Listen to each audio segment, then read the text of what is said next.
Tonight, the greatest ever goes in search of the ultimate helicopter. Helicopters don't really fly. They vibrate so badly the ground rejects them. It's the magic carpet of the sky. The things that it can do that no other flying vehicle can do. To earn the right to be the greatest ever helicopter, the machines must prove their worth. They have a greater potential than other aircraft to change the world. On a battlefield, supporting troops, or if it means out in the bush putting out fires, there really is nothing that can match the performance of a helicopter. It's the ultimate extension of the human body that allows him total freedom over the whole planet. Fly helicopter is great because you feel free. It is an exhilarating experience to fly a helicopter. To fly is heavenly, to hover is divine. We're going to push these helicopters to the limit, turning the world's fastest upside down. We'll deliver a glass of champagne the hard way in a Force 8 gale and discover just how deadly they can be.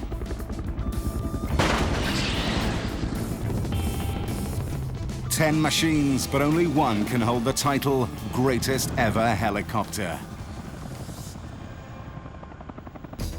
Starting our countdown is the greatest aerial crane ever built. At number 10, it's the Erickson Air Crane.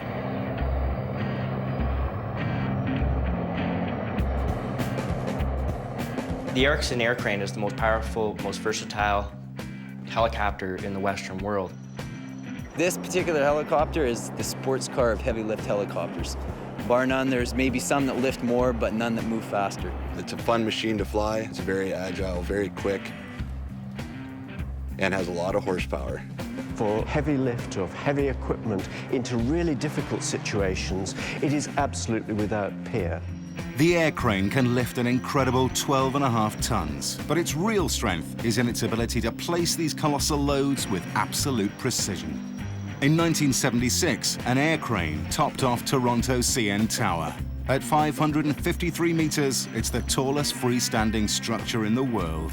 The air crane really is a Swiss Army knife of the skies. The capabilities of it from an aerial crane, if we're talking about ski towers, if we're talking about heli-logging, or if we're talking about from a firefighting perspective, there really is nothing else out there that will match on the capabilities. It's amazing it can scoop up 2,000 gallons of water in a mere 45 seconds, which is absolutely fabulous. It can refill its tank in as little as 45 centimeters of water. So if we're looking in areas such as California when they had the Santa Ana fires, these aircraft have actually gone in and they're allowed to basically go after water sources anywhere. This might mean your pool in your backyard, and there has been instances where the heli tanker has gone in and sucked out someone's pool. Originally designed to recover downed aircraft and move heavy military equipment, the Air Crane now excels in its civilian clothes. In the remote forests of Canada, its precision lift capability has given it a new role. In a place where no other vehicle can go, it's become the ultimate logger.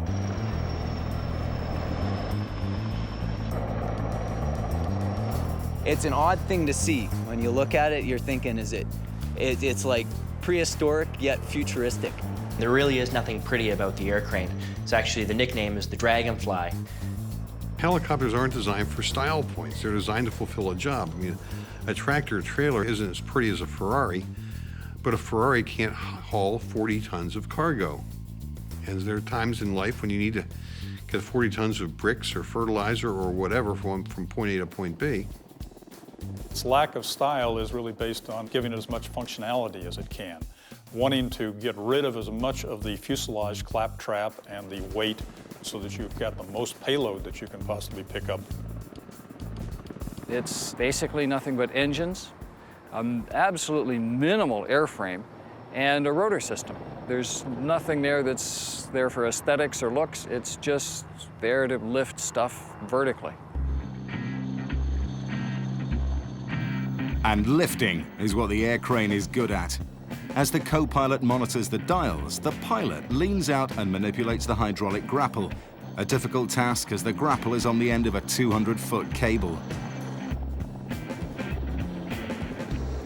The jaws can exert over 32,000 pounds of pressure to hold the logs, which can weigh up to 10,000 pounds each. But this muscle power comes at a premium. The cost to operate the air crane, you're looking at $9,000 US per hour. That's before you start to add in the fuel costs for the aircraft. I would say in just an average logging cycle, the aircraft burns about 500 US gallons of fuel an hour. So it's a thirsty bird.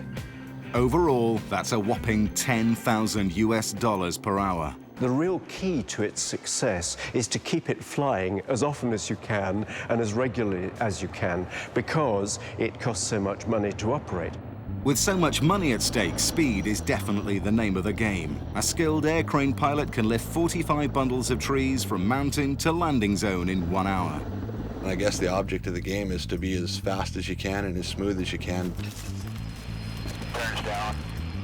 Grapples are 3. At this rate, the air crane clears up to 1,000 trees a day. With each log worth up to 5,000 US dollars, that's a turnover of $5 million a day. Compare that to the daily cost of the air crane, just $140,000, and it's suddenly an incredibly economic tool. Like everything else, it's a compromise. It's very thirsty in fuel, but and it's not designed for going long distances. It's designed to lift loads, and it does that well. There is really nothing out there that can match the performance of the air crane, and I think you're going to see it in the skies probably for another 20 or 30 years. I think that the air crane could be called the muscle man of heavy lift helicopters. I think it's one of the greatest helicopters I've ever flown. Definitely the most favorite machine that I've ever flown. And I don't know if I'd really want to fly anything else. The air crane is an incredible lifting machine, but without a cargo area, its hauling capability is limited to external loads. For that, it gets 10th place. Coming up, 9 more fantastic helicopters, including the ultimate transport machine. If we can tie a sling to it, we can take it. Plus, we toast the most courageous chopper in the sky. When you see it coming over the horizon, you know the cavalry have arrived. As we search for the greatest ever helicopter. And in our search to find the greatest ever helicopter, the Erickson Air Crane claimed the number 10 slot. And at number 9 is a machine that scaled new heights of helicopter design. It is the Llama. The Llama, of course, is the highest flying helicopter ever. In 1972, the aircraft actually flew to an altitude of 41,000 feet. Frenchman Jean Boulet's incredible 12,442-meter record still stands to this day, over 30 years later. If you put that in perspective today, that's where you're looking at where airliners would be flying. If you're looking at a 747 or anything in that range, that's typically the altitudes that those aircraft will be flying at. The Llama was originally designed for the Indian Air Force to defend their high-altitude borders in the Himalayan mountains. The Llama is amazing because it does many things that the ordinary helicopter cannot do. Most helicopters operate efficiently up to around 8,000 to 10,000 feet, in other words, fairly close to the ground. The Llama, however, can operate very efficiently in the 20,000 feet altitudes. To operate at such high altitude, the Llama had to overcome the laws of physics. The problem with flying at altitude is a lack of oxygen molecules in any given square foot of airspace. The higher you go, basically the thinner the air gets, and there's really less and less for the rotor blades to bite into, less air for the engine to breathe. At 20,000 feet, the air is less dense and cuts the engine's performance in half. The Llama uses a very powerful engine. Its 870 horsepower provides over twice the amount of vertical thrust of all other helicopters in its weight class. The engine itself is capable of blowing up the transmission at lower altitudes. Up until 13,000 feet, you're not able to use all the power that the engine provides, and from 13,000 feet above, you are. To utilize all this power, the Llama has the lightest airframe possible. It's really nothing more than a bubble for the pilot to sit in, attached to an open tail boom. Its only additional equipment is to enable the pilot to operate at altitude. This is probably the only civilian aircraft in the country that is set up with an oxygen system. Without the oxygen, it would be impossible for the pilot to breathe above 12,000 feet. If I have a problem of any type, at 14,000 foot or above, that's an environment that I can't live in.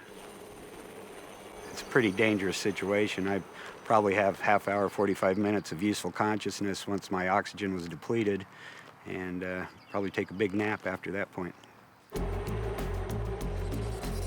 Why do I like the Llama when I see it?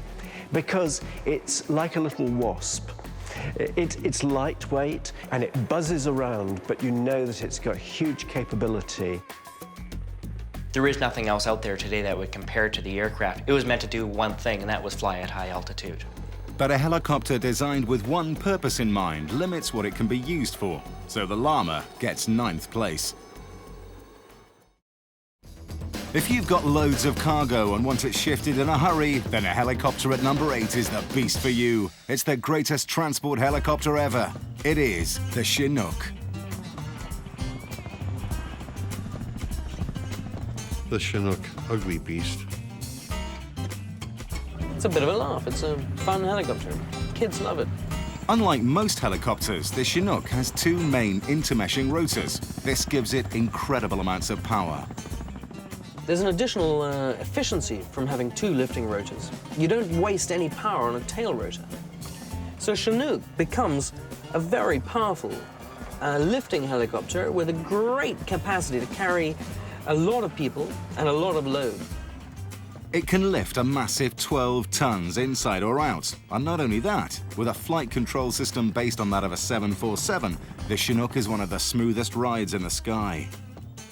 This system maintains heading, altitude, airspeed, and any other control that I deem necessary in order to get from point A to point B. As well as its flight control systems, the Chinook has a complex gearbox to prevent the intermeshing rotors from hitting one another. Other than that, it's just like flying any other helicopter. The flight controls in the Chinook are identical as that in a regular helicopter. The cyclic stick forward makes the aircraft go forward. The cyclic stick aft is going to slow the aircraft down. Application to the left will make the aircraft turn left, and an application of right cyclic will make the aircraft turn right. The thrust control in the Chinook, normally referred to as the collective in other aircraft, we here in the Chinook call it thrust control. Me pulling up on the thrust control will make the aircraft climb, and the reduction in thrust or power will make the aircraft descend. The tail rotor pedals in conventional aircraft are used to control the tail rotor and enable the aircraft to turn about its own axis at a hover. The same function is true for the pedals on the Chinook. A lightly loaded Chinook is like a sports car, has unbelievable handling and response, and it's a delight to fly. When it's heavily loaded, it's still a delight to fly, but you have to think a little more ahead of time because of the inertia of the helicopter. Even carrying its maximum load, the Chinook can still fly at over 160 miles an hour. This is the center cargo hook of the aircraft. It provides us the capability of lifting up to 12 tons. If you consider that the helicopter, for example, is capable of lifting 50,000 pounds altogether, and it only weighs 30,000 pounds, you've got quite a bit of extra thrust capability that you can use. And it is just an incredible rush to just lift off the ground and climb vertically at 2,000, 3,000 feet a minute, almost immediately off the ground. The Chinook is always the right tool for the job, just based on its multitude of roles. If we can tie a sling to it, we can take it. But the Chinook is so much more than just a versatile heavy lifter. We have coined the Chinook our box of Legos just based on its multitude of roles that it can assume. One of them, when we do joint training with the U.S. Special Forces and we're doing water extractions. By that I mean that the aircraft will physically land in the water. We will lower the ramp. Water will enter the cabin area, allowing the boat to physically drive into the aircraft. The Green Beret guys come zooming up in their Zodiac, drive the boat right into the hull of the airplane takes off, dumps the water, and flies home. And I didn't believe that until he showed me a picture of it. The Chinook is a truly awesome machine, and I wouldn't fly anything else. The Chinook is a workhorse. It's a solid, reliable piece of machinery that lifts loads, carries heavy weights, and does it in all kinds of good conditions. It's got a great big fuselage. You can pack lots of troops and equipment in it. It truly is a versatile machine for the military operator. The Chinook is undoubtedly the greatest transport helicopter ever, and it gets 8th place. At number 7 is a helicopter that everyone knows. It's the Jet Ranger.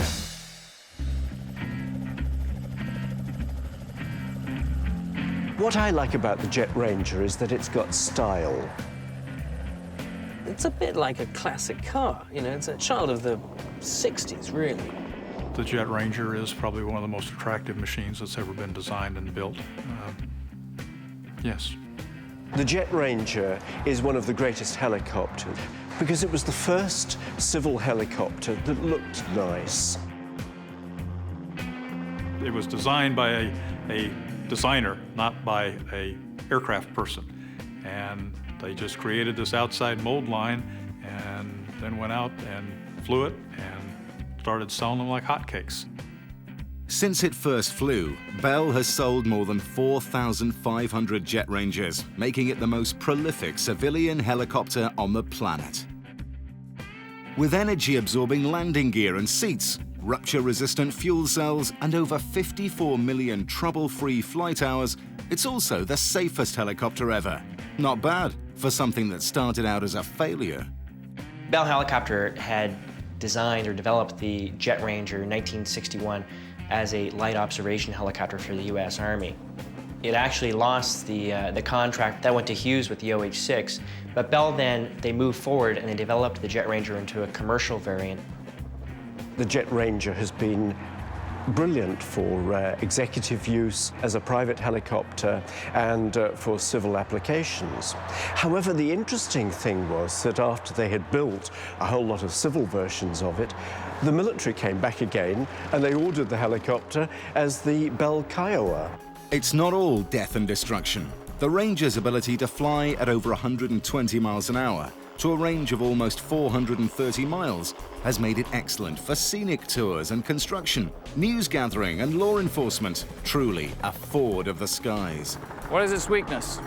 I would have to say now it's its age. It's an old, very old design, mid-60s design. The engine is a mid-60s concept engine. It's not particularly fast, and it's not the most comfortable helicopter in the back. Slightly over-complex and unnecessarily clever in places it didn't need to be. But it conjures up, it is the image of a helicopter in millions of people's minds.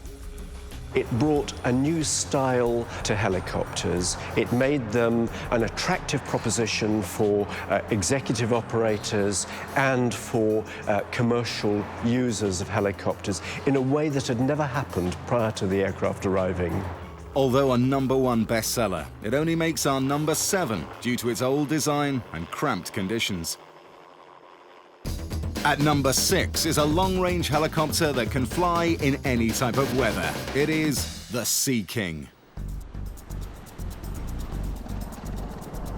When you see it coming over the horizon, you know the cavalry have arrived. Well, obviously, if the most powerful person in the world can fly on a Sea King, then the aircraft is good enough for anyone. The Sea King is a really versatile helicopter. It combines range, it combines physical lifting capacity, and it combines a large fuselage which can carry troops, can carry a lot of equipment, and can be changed quickly by an operator from one role to another. The Sea King was designed for US Navy shipboard operations. It first flew an incredible 46 years ago. The Sea King was really the first helicopter of its kind, turbine-powered, twin-engine, all-weather capability. Nothing else out there could match it.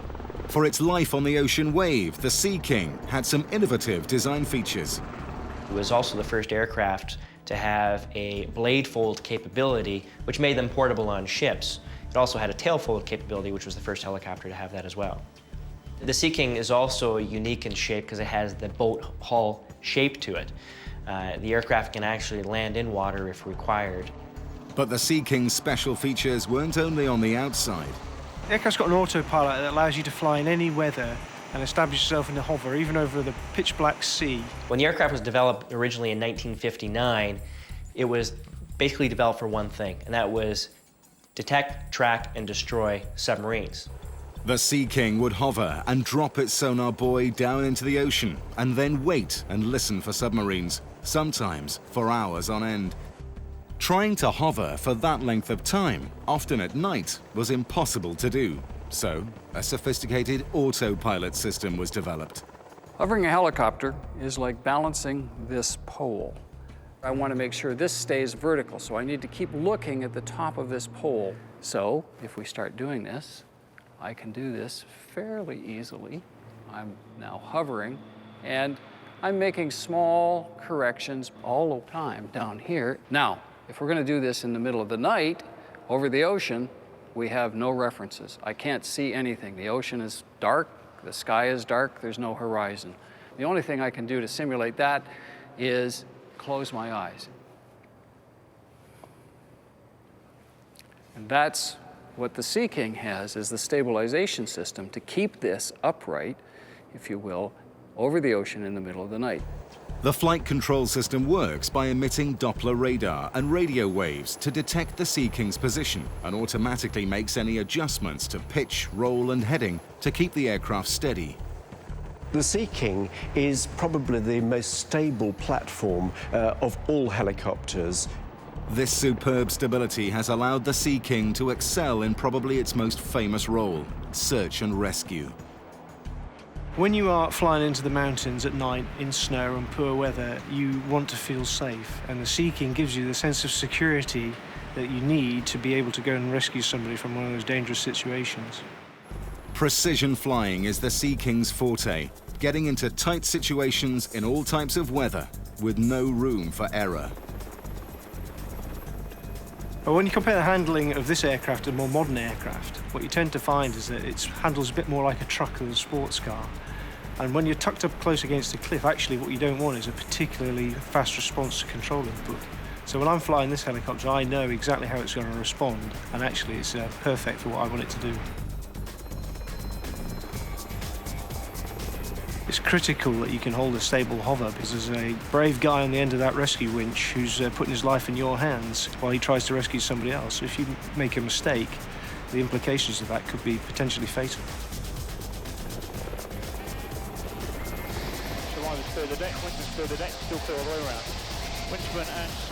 The greatest ever is going to put the Sea King to the test. Its crew is about to deliver a glass of champagne the hard way. Smells good to me. Yeah. Winchman Dixie will be lowered 60 meters below the aircraft and attempt to pour the fizz into a glass. Lieutenant Martin Lanny must position the Sea King alongside the rock face and hold a steady hover. This is a true test of precision flying. Easy, easy. 521, easy, easy. He's with him. He's now got the jumpers.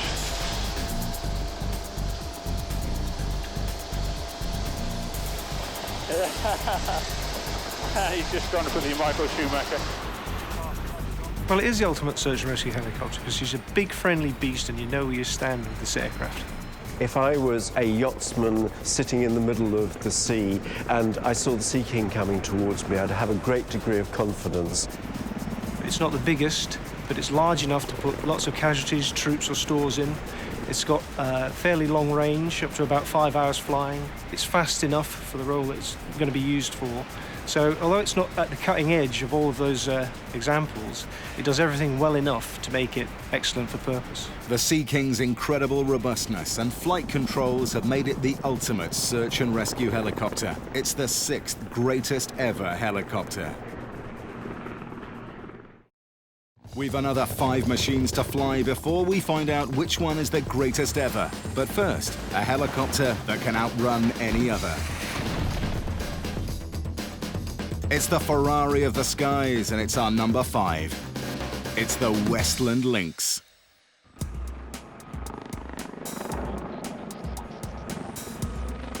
It's the fastest production helicopter ever. It's a marvellous aircraft to fly for many reasons. It's an extremely powerful aircraft. It's very agile, very manoeuvrable, and very responsive.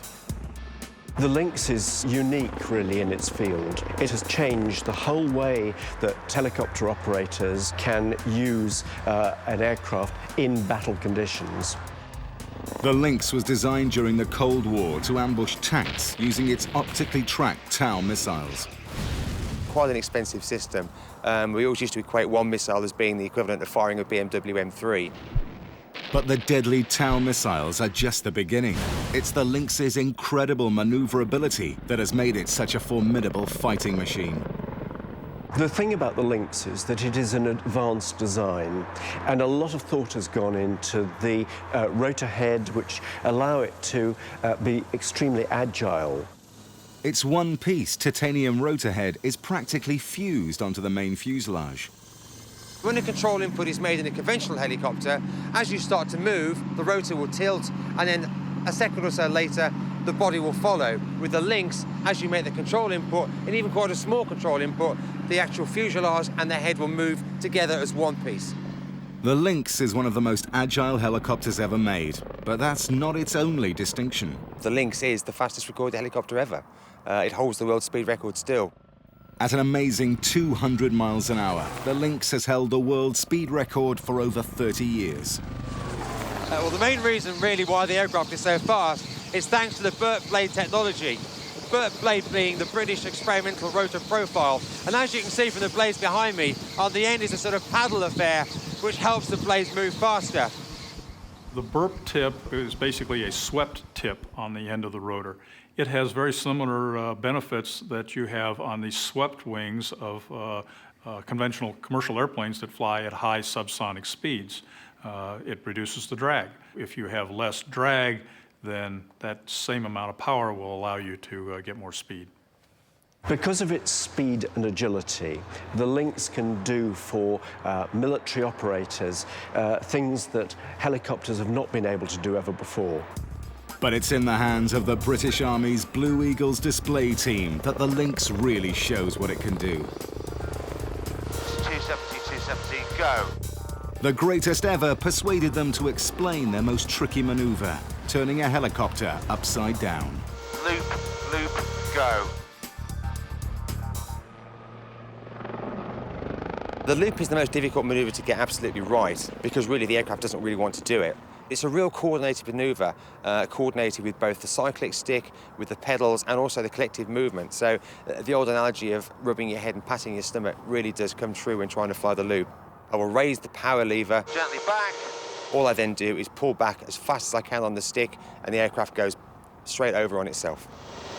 Keep it coming round, back 6 to the slightly to the left, bit more pedal, round, power, and round we come. It's just really committing to the maneuver and ensuring that you go all the way back over the top and don't spend too much time upside down, otherwise you will just gently be sucked towards the ground.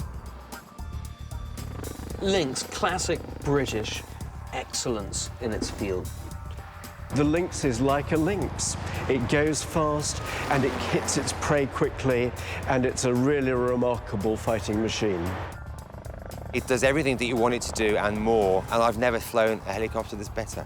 The Lynx's remarkable speed and agility make it a unique machine and earn it the title 5th greatest ever helicopter. At number 4 is a true giant of the skies. It's the largest, most powerful helicopter ever made. It's the MiL-26.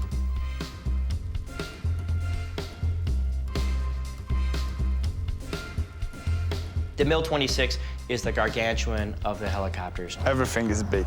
Even the pilots are big. It is the largest, it is the most powerful helicopter that is out there. There is nothing that comes close to it. It's huge. It's very, very capable, very simple. It was a Russian solution to a Russian problem.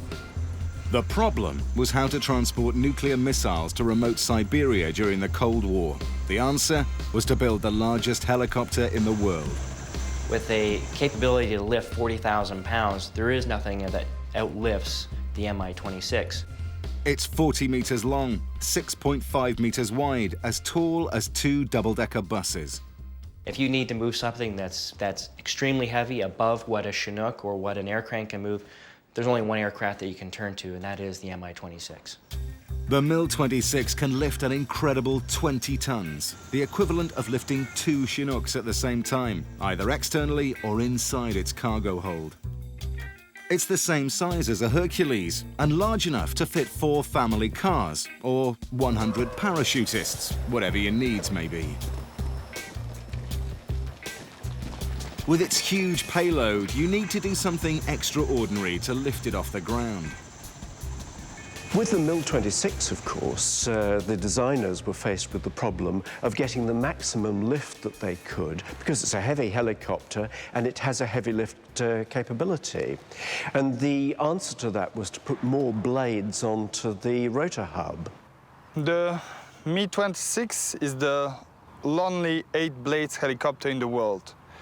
Each blade has a length of around 15 meters and with a weight of approximately 300 kilos. And what gives those blades such enormous lift? The most powerful engines ever put on a helicopter. Okay, here we are, the heart of the Mi-26.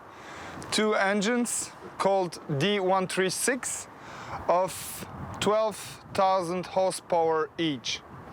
The fuel consumption is around 2.5 tons an hour, so that means around 3,000 liters. That's a lot of fuel, but there is quite a lot of horses to... In fact, that's over 50 times more powerful than a Ferrari. The size is huge, the size of the helicopter, the size of the engine is huge, but the size of what the helicopter can perform is huge too. The MiL was used in the cleanup of Chernobyl and today operates in some of the most hostile environments around the globe.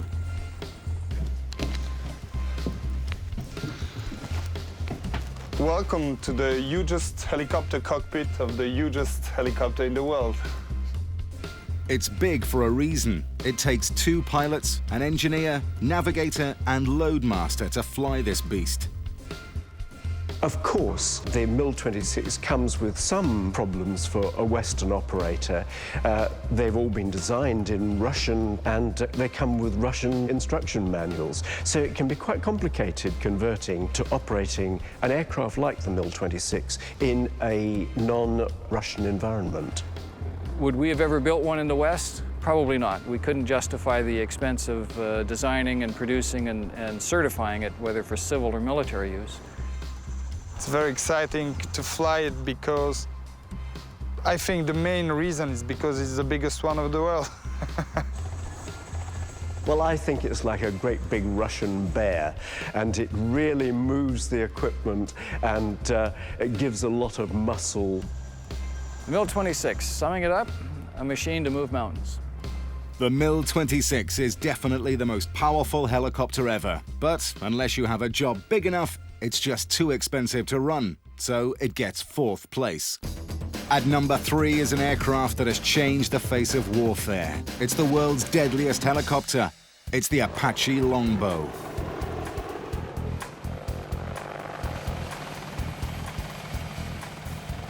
Apache is the ultimate fighting machine. It's a good, efficient aircraft with really nasty, efficient weapons. It'll ruin your whole day if it's coming after you. The Apache is not meant to look nice, but underneath its ugly outer shell is the most sophisticated helicopter ever designed.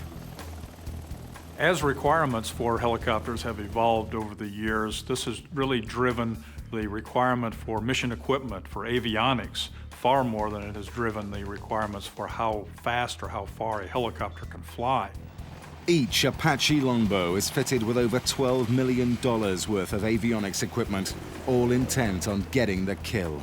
It has very highly integrated electronics and optics to let you fly the aircraft in the middle of the night like it was broad daylight and go out and shoot tanks. And that's really pretty spectacular. Its mast-mounted radar and nose-mounted day and night vision systems allow the pilot to clearly detect and identify targets up to 5 miles away. And in order to accurately aim his weapons, the pilot relies on his integrated headset. Once we have the helmet on, then we actually take what's called the helmet display unit and attach it to the right side of our helmet. Once it's attached, what it does is it rotates around, sits on my right cheek, and then this little cathode ray tube, basically a little TV screen, slides up and into place so that I can actually get information displayed from my night vision sensor. So that when I turn my head left and right, up and down, I can actually see where I'm looking at with my night vision sensor, and additionally, it gives me information as far as a aiming point with my crosshairs inside there, so when I turn my head, I can actually put my crosshairs on a target, squeeze the trigger, and then rounds will impact on a target. But this precision sighting system is nothing without the weapons it controls. The Longbow Apache has 3 main weapon systems on board of it. It's got the 30mm chain gun, which is right underneath the co-pilot's station. If I'm attacked by something out my right door, I can literally turn my head, look out to the right and down, and squeeze the trigger, and rounds will burst on target. And it just follows my line of sight. No matter where I'm looking, left, right, up, down, it's going to follow my head movement. It's got a range of about 4,200 meters. It's got a rate of fire about 650 rounds per minute.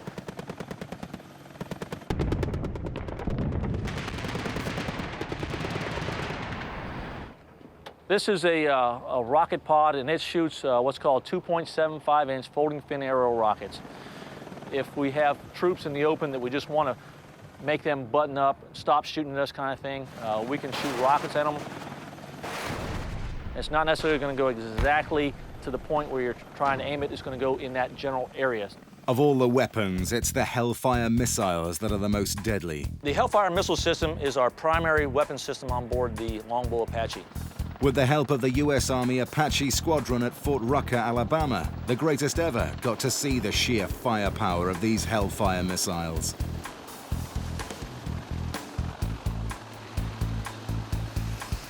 Each missile costs a whopping $85,000 US, and the Apache carries 8 of them. They're guided by a laser beam, which is programmed to the crosshairs on the pilot's sights. With the help of its fire control system, the aircraft scans the battlefield, identifying up to 1,000 separate targets. It prioritizes the most dangerous and initiates an attack. We're spot on. The pilot then marks the target with his laser beam and fires the missile. All this can be done in under 10 seconds. 3, 2, 1, fire. Once fired, the missile accelerates beyond Mach 1. It takes less than 40 seconds to destroy a target 5 miles away.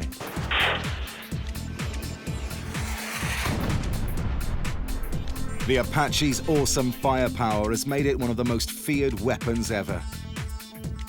I suppose for the soldier on the ground, the one thing that he fears most of all is seeing an attack helicopter coming over the top of those trees. And the Apache is the one helicopter I would not like to see coming towards me. And that's a real death machine. They say, don't run away, you'll just die tired. You look at the 3 different weapon systems we have on board and the different roles that we can perform in combat, it is without a doubt the most lethal attack helicopter in the world. The Apache is certainly the most lethal helicopter ever, but it comes with a hefty price tag, $25 million. It's the 3rd greatest ever helicopter. If you think a flying car is a thing of the future, you need to think again. Our 2nd greatest helicopter is the amazing Robinson R22. The Robinson revolution has made a simple helicopter, which is finally a practical helicopter for the individual. This has been a dream ever since World War II, that you could have a personal flying vehicle which would do exactly the same thing as your automobile. That has come true with the R22. The 2-seat R22 and its big brother, the 4-seat R44, were the brainchild of one man, Frank Robinson, a bored helicopter designer who in 1973 set out to bring flying to the masses.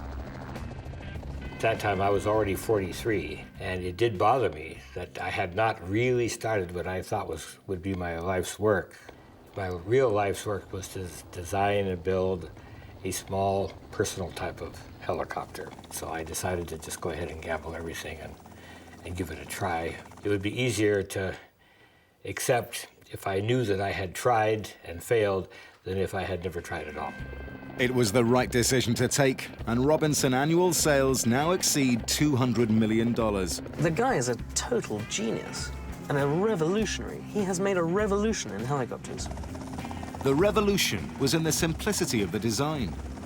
I visualized the type of helicopter that I would want myself, and how I would want to use it. And I wanted a helicopter that required very, very little maintenance, and one that was much lower in cost than existing helicopters.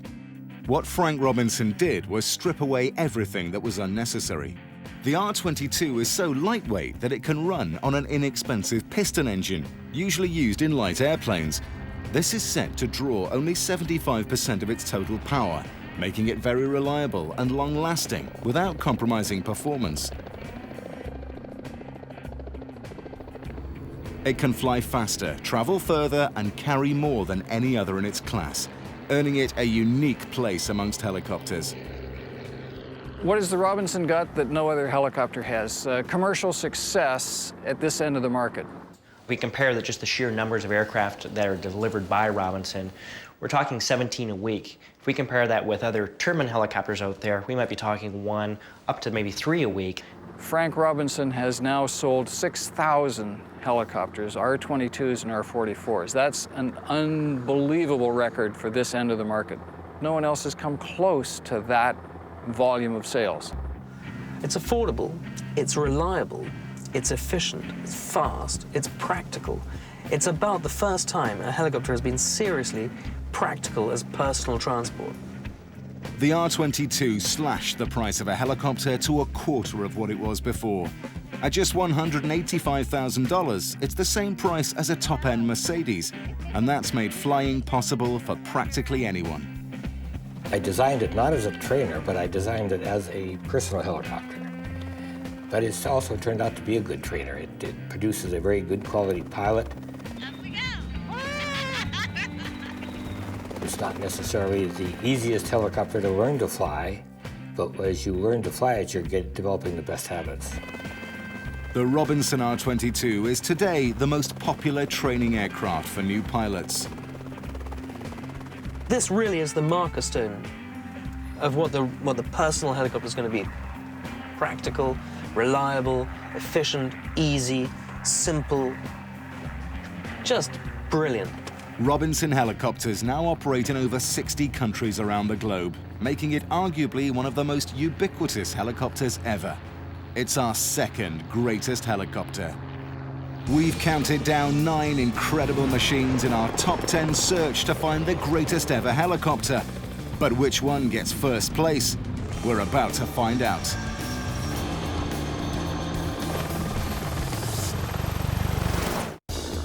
In our search to find the greatest ever helicopter, we've gone through 9 groundbreaking machines, all of them incredible helicopters, but none as revolutionary as our number 1. Flown into battles the world over and immortalized in movies such as Apocalypse Now, it's nearly 50 years old and it is the icon of helicopters. It's the Bell UH-1.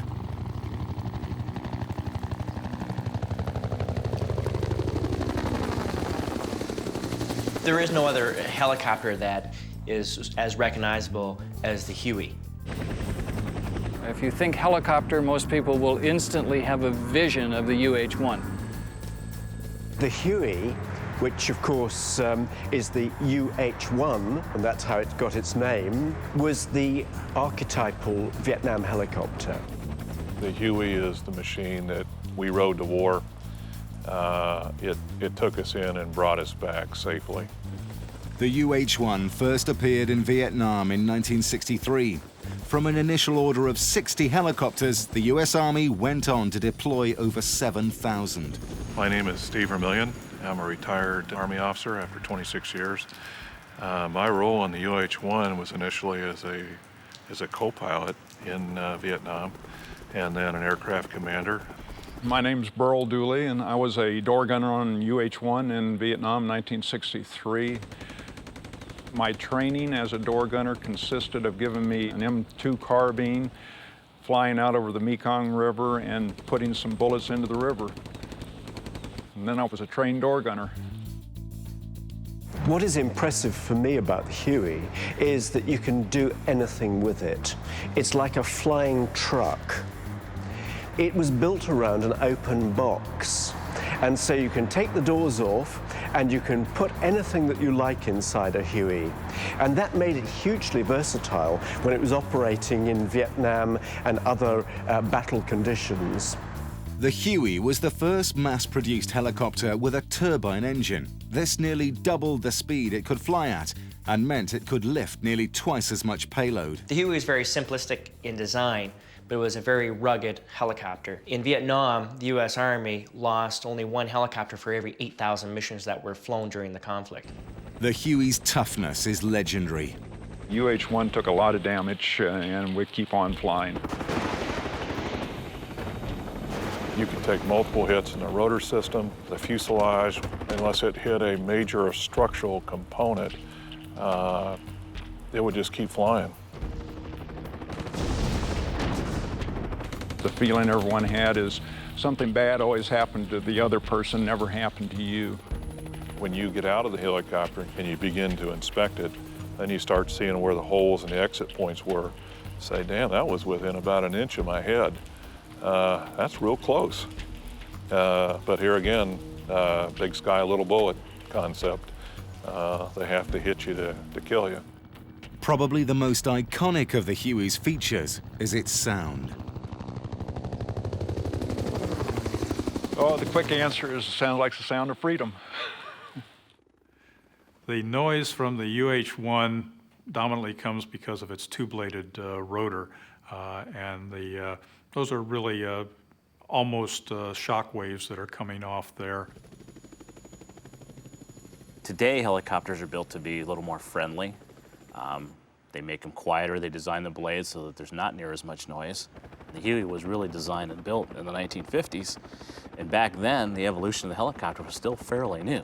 So they hadn't really designed the blade to be quiet. They just designed the thing to fly. Back in Vietnam, the troops could hear it coming from miles away and know that some form of aid or support was coming to them. Anytime I hear that whop whop, it just says, there's my brother flying. Today, the greatest ever is giving Steve and Burl the chance to fly once again in a UH-1. Looking good. This one looks in a lot better shape than the last couple I flew. Doesn't have bullet holes in it. All the parts are on it. That's Right. good. That's great. Yeah, the last time I flew a Huey was 20 years ago. To be able to fly it today will be a special thrill. It's a coming home. I mean, it's like when I quit flying the Huey, I lost a family member, and now I'm being rejoined with a family member. Now, for the first time in 20 years, Steve gets his chance to take the controls. Okay, I got the controls again, thank you. Oh yeah, this feels great. You know, it's the sights and the sounds and the smell, and you know, it doesn't bring back negative memories, it brings back positive memories. And being bonded once again between man and machine. The terrain we're flying over is you know, very similar to some of the stuff we were flying over in Vietnam. Brings back a lot of memories. As a door gunner, I'd really be concentrating right out here and to the back of the helicopter. Again, that's where I'm going to receive fire if I receive it at all. Even after 42 years, it all comes back. I think I could still do a pretty good job as a door gunner if I had to. The Huey is, of all these helicopters, the greatest of all time. The Huey is a classic, and I think it always will be. What's the most remarkable thing about the UH-1? Its longevity, its simplicity, and probably the people who flew it. I didn't expect to be back in a Huey again until they threw my ashes out over some place yet to be determined. The helicopter is great. It can do any job assigned to it, and it's very, very